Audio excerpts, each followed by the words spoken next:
హరే కృష్ణ. ఈరోజు మనం శ్రీమతి రాధారాణి గురించి తెలుసుకుందాం. శ్రీకృష్ణుడు పరమపురుషుడు అనగా సర్వోత్తముడైన భగవానుడు. శ్వేతాశ్వతర ఉపనిషద్ 6.8లో చెప్పబడినట్లు భగవంతుడు అనేక శక్తులను కలిగి ఉంటాడు. అవి పరిపూర్ణంగా ఆయన చిత్తానుసారంగా పనిచేస్తాయి. అవి అన్ని జ్ఞానాలు, శక్తులు మరియు ఆయన స్వచ్ఛంద చిత్తముతోనే నడిపించబడుతాయి. మనం నివసిస్తున్న భౌతిక ప్రపంచం భగవంతుడి బాహ్యశక్తి. దీనిని బహిరంగ శక్తి అని కూడా అంటారు. భగవద్గీత 9వ అధ్యాయం 10వ శ్లోకంలో శ్రీకృష్ణుడు ఇలా చెప్పారు: నా ఆదేశం క్రింద భౌతిక శక్తి పనిచేస్తుంది అని. బాహ్య శక్తికి భిన్నంగా భగవంతుడికి అంతరంగిక శక్తి ఉంటుంది. అంతరంగ శక్తి ద్వారా ఆధ్యాత్మిక లోకం ప్రదర్శించబడుతుంది. భౌతిక ప్రపంచం బాహ్యశక్తి ఆధీనంలో నడుస్తున్నప్పుడు ఆధ్యాత్మిక ప్రపంచం అంతరంగ శక్తి ఆధీనంలోనే ఉంటుంది. ఈ అంతరంగిక శక్తి హ్లాదినీ శక్తి అని అంటారు. అది ఎవరో కాదు, శ్రీమతి రాధారాణి. చైతన్య చరితామృతం ఆదిలీల 1.5లో ఇలా చెప్పబడినది: శ్రీ రాధా మరియు కృష్ణుల ప్రేమ భగవంతుని అంతరంగ ఆనంద శక్తి యొక్క ఆధ్యాత్మిక ప్రదర్శన. రాధా మరియు కృష్ణులు తమ స్వరూపంలో ఒక్కటే, కానీ తాము ఎప్పటికీ వేరుకారు. భగవంతుని అత్యున్నత భక్తురాలైన శ్రీమతి రాధారాణి కృష్ణుని సేవలోనే అత్యధిక ఆనందాన్ని పొందుతారు. ఆమె గోపికలు, లక్ష్మీదేవి వంటి భగవంతుని సేవలో నిమగ్నమైన దేవతలకు మూలం అని చెప్పబడినది. భక్తి మార్గంలో నడుస్తున్న భక్తులందరికీ ఆమె ప్రధాన ఆధారం, ఆదర్శం మరియు ఆశ్రయం. శ్రీమతి రాధారాణి కృప లేకుండా శ్రీకృష్ణుణ్ణి చేరడం అసాధ్యం. హరే కృష్ణ మహామంత్రం నిజానికి శ్రీమతి రాధారానికి ప్రార్థనగా చెప్పబడినది. హరే అన్న మాట అంటే హ్లాదినీ శక్తిని సూచిస్తుంది. ఇది శ్రీమతి రాధారాణి. మనం మహామంత్రాన్ని జపిస్తున్నప్పుడు ఓ కృష్ణ, ఓ రాధా, దయచేసి నన్ను మీ సేవలో నిమగ్నం చేయండి అని ప్రార్థిస్తున్నాము. కృష్ణుణ్ణి నేరుగా చేరుకోవడం కష్టం, కానీ ఆయన భక్తవత్సలుడు. తన భక్తులను సంతోషపెట్టడానికి ఎల్లప్పుడూ సిద్ధంగా ఉంటాడు. కాబట్టి భక్తుడు తన ప్రార్థనలో రాధారాణి కృపను కోరుకుంటాడు. అప్పుడు రాధారాణి భక్తునిని కృష్ణునికి సిఫార్సు చేస్తుందన్నమాట. కృష్ణుడు రాధారాణి ద్వారా సులభంగా సంతోషిస్తాడు. కాబట్టి ఆయన ఆ భక్తుణ్ణి తన సేవలో ఆమోదిస్తాడు. భగవంతుడు అవతరించినప్పుడు ఆయన ప్రేమమయమైన సహచరులతో పాటే ఉంటాడు. 5000 సంవత్సరాల క్రితం శ్రీకృష్ణుడు వృందావనంలో గోపాలుడిగా అవతరించినప్పుడు శ్రీమతి రాధారాణి కూడా తన అసలు స్వరూపంతో ఆయనతో సహచరించింది. శ్రీకృష్ణుడు అష్టమి తిథి రోజున జన్మించిన 2 వారాలు తర్వాత రాధారాణి అష్టమి తిథి రోజున జన్మించింది. రాధారాణిని వృషభానుడు మరియు ఆయన భార్య కీర్తిదా బర్సానా అనే గ్రామంలో ఉన్న ఒక తామర పువ్వు మీద కనుగొన్నారు.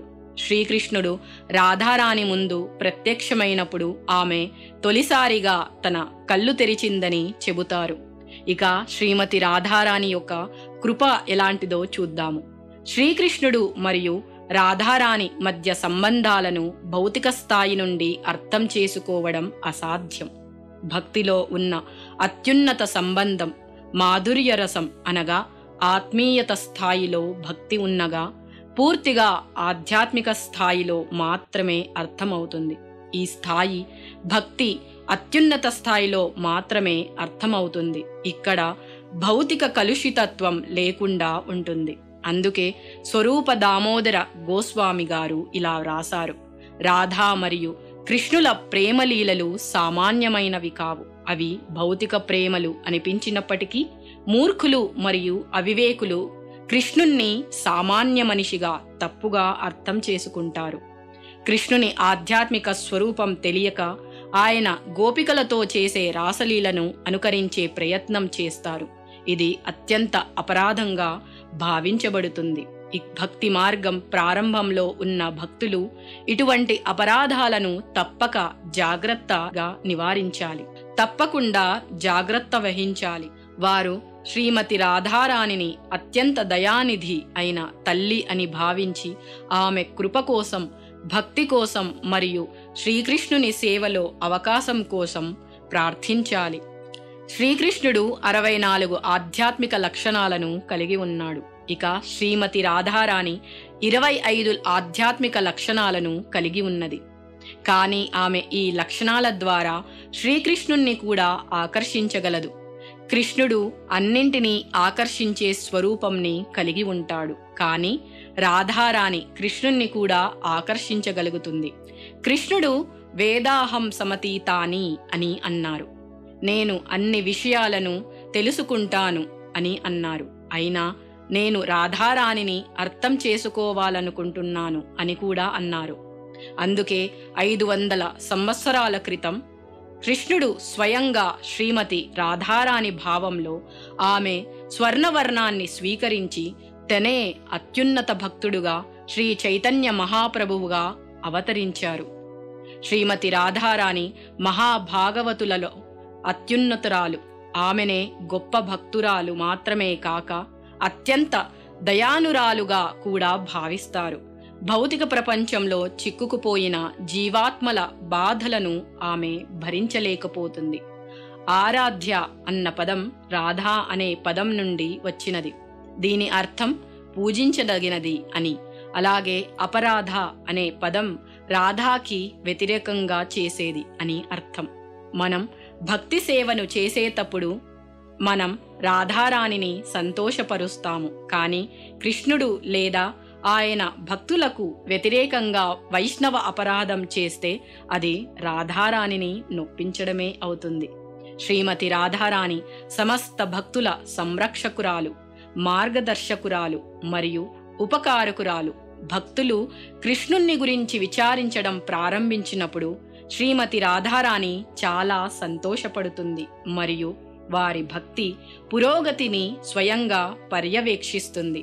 మనం భక్తి మార్గంలో ముందుకు సాగుతున్నప్పుడు రాధారాణి కృపను ఎప్పటికప్పుడు పొందటానికి ప్రయత్నించాలి. ఆమె సంతోషపడితే కృష్ణుడు స్వయంగా సంతోషిస్తారు. హరే కృష్ణ.